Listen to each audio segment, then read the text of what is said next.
Hello sir, నేను మీకు చాలా పెద్ద ఫ్యాన్ని. ఎలాగున్నావు తమ్ముడు?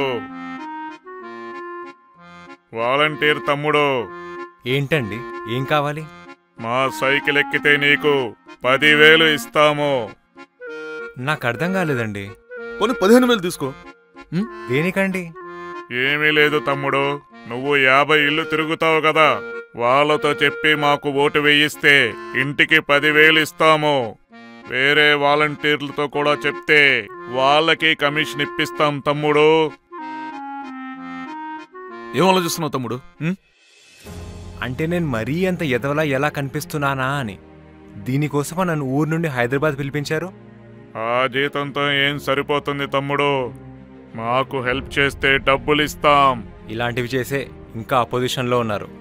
సార్, మేము చేస్తుంది జీతం కోసం కాదు సార్, జనం కోసం.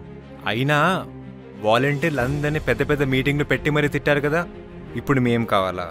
ఈయనైతే ఏకంగా మేము ఆడవాళ్ళని అమ్మేస్తున్నామన్నాడు. సార్, నేను మీకు సినిమాల్లో ఫ్యాన్ని, బయట మీకంత సినిమా లేదని తెలుసుకోండి. ఏం చేస్తారో చెప్పండి, అంతేగాని చేసేవాళ్ళని చెడగొట్టకండి ప్లీజ్.